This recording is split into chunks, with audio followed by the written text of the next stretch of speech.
We shall now go on to our next speaker, who is Dr. RAMESH BABU, who is a chief consultant and ophthalmologist in cornea and refractive surgeries from Supersight Eye Hospital, Visakhapatnam. He's got a teaching pearl for us, and let's hear him. On to you, doctor. Yeah. Good afternoon, everyone. I thank Dr. Chitra ma'am for giving this opportunity. I'll be demonstrating a soft posterior polar cataract.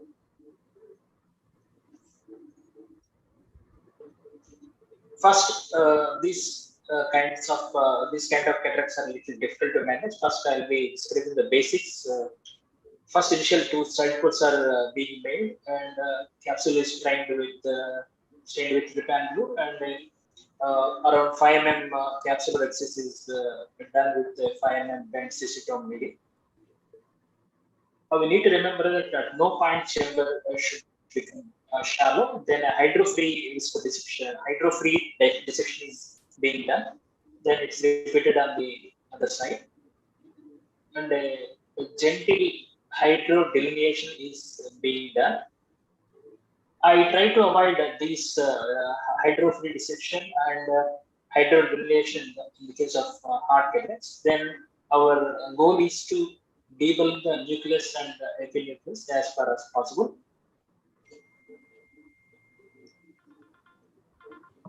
I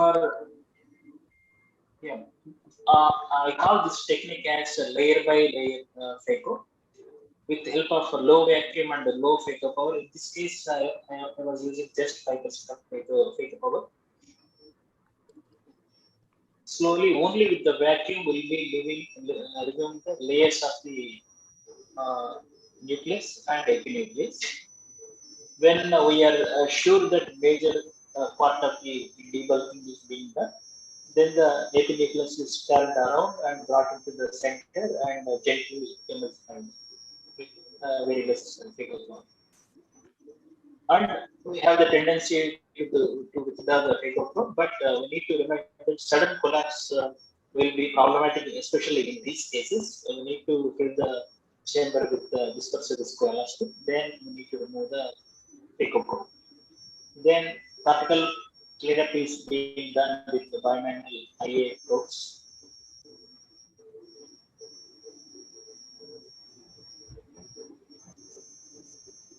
And that need to be very gentle because it's a true posterior polar cataract. And this one also we need to refill the before removing the irrigation. We need to refill the chamber with viscoelastic. Now the bag is being filled. You can see the opening in the posterior chamber nicely. In this case, I decided to go ahead with a single piece lens because this lens has a tendency to open slowly and give us time to keep the one in the back. But unfortunately, this lens didn't give me enough time. Then instead of dialing the lens, I tried to go ahead with haptic compression technique like this without putting pressure on the posterior capsule. Now, ultimately, I was able to place the lens in the bag. Now you can see nicely placed the lens in the bag with the PC opening. Then visco cleanup is being done with again bimanual irrigation and aspiration. Anterior chamber is doing with irrigation and aspiration. And then again, the small remnant of the visco behind the lens is being washed out with the help of only irrigation chamber. Now the wounds are being hydrated and checked for wound leak and betadine is installed. This is the day one photograph of the IOL and center the IOL and with the posterior capsule opening. Thank you very much for watching. I have, you could stop sharing. I have a couple of questions for Dr. Ramesh, and I would want Dr. Namrata to answer this, give her thoughts on it. He talked about this hydro-free dissection and that mechanical separation. I actually never have understood what this has a role.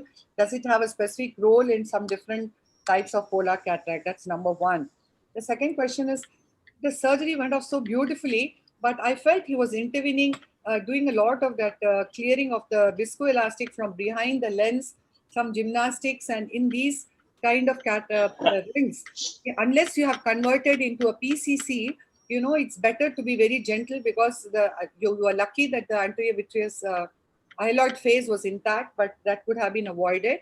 I did see how you compress the single piece into the bag, but Dr. Namrata, what would be the ideal way of placing a single piece in an event of a PCR, and your thoughts on my questions? I think it was a very nice surgery, very elegantly done, Dr. Ramesh Babu. And Thank you. Chitra has put in a lot of, I mean, she's come out with pertinent questions in that. Layer by layer phacoemulsification, I think, was way back described by Dr. Vajpayee and published in Journal of Cataract and Refractive Surgery almost 10 years ago. And you've really beautifully demonstrated how to, do it. Came out very well in the video. I agree. I think with Chitra completely that linear tier which was there. I mean, all of us were tempted to convert it into a circular one before we actually put the IOL in there. And biomechanical, I think you talked about hydro-free, dissecting the. Dissection. Yeah, that is one alternative, but some people also like to do visco dissection. And I think in another session we were talking about how visco dissection would help in posterior polar cataract. But mechanically, just by disassembling the epinuclear cortical complex, I think that is what Dr. Ramesh Babu you mean by mechanical. Yes, mechanical separation of the epinucleus from the capsule. But, No. I meant not that. Just before you start the case, you do a mechanical separation before that, and that hydro-free dissection which you say. Yeah, the same thing. Same thing. That is a mechanical separation with the spatula from the capsule from epinucleus. That will aid in the cortical wash. Okay. So, and I think I mean, we would convert it into a Rexis, and there is every chance. Of course, the case was very well done, and the rent did not extend at all. But in these cases, if it is a pre-existing rent, then probably it would not extend.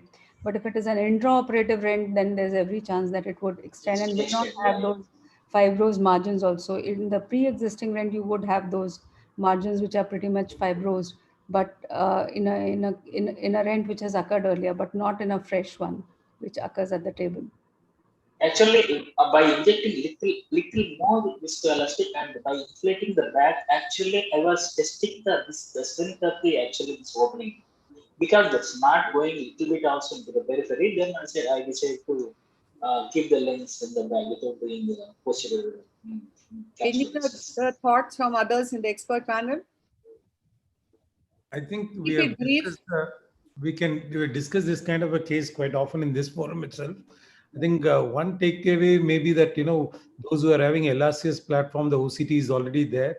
But maybe we should, where anterior segment OCT is there, routine AIOS-OCT might be a good idea, because that gives you whether there's a lens material popping into the anterior vitreous, whether there's a tear, and that might enable you to plan your case better.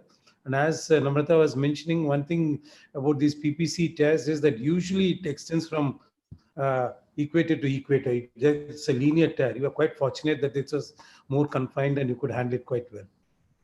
I think most importantly, the last thing is when you place a single piece without doing a PCC, we need to ensure that the bag is well inflated and without rotating the IOL, gently nudge it. Right. So The very good video.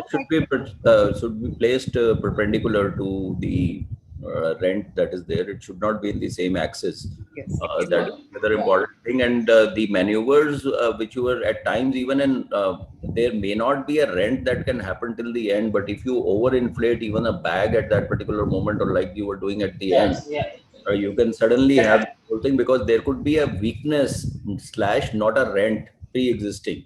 So weaknesses are there which are known to giving way very easily. And as Dr. Ram said, pre-operative slit lamp examination, IOL Master 700, OCT, and even a pentacam can give you a fair enough idea in a lot of cases whether there is a pre-existing posterior capsular rent, and flax always seals it. An OCT, even an intra-op OCT or an OCT at the time of femtolaser actually seals the issue. You can make out with almost 100% accuracy that whether there is a pre-existing rent or not, and that kind of takes you through a better outcome.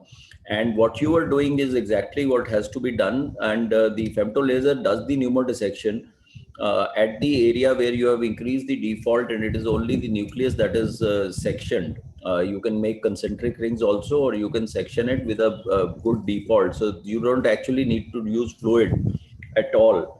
And you can get the whole thing. The incidence of a nucleus drop has almost declined to zero to majority of us who are using the femtolaser for posterior polar cataract. That has been reported by various authors across the world. So I think for posterior polar, I think Mohan was saying that even if he has to pay from his own pocket, he would prefer to do a femtolaser and do that for her. And we also always push the patient towards a femtolaser procedure if you have a suspicious posterior polar cataract preoperatively on the table. So that was an excellent video, Dr. Ramesh. That one extra point was even a stromal hydration at the end also has to be done very judiciously, because that itself can cause the PC to blow out. Yes, Dr. Kamal, just very brief. Yeah, I think excellent video. Just 3 points I want to give. I always do an oval rhexis. If I'm going in for a non-flak surgery, I do an oval rhexis, and I always place the lens. God forbid there is no PC support, I'll place the lens perpendicular to the oval axis. That's number one. Dr. Namrata, layer by layer nuclear removal.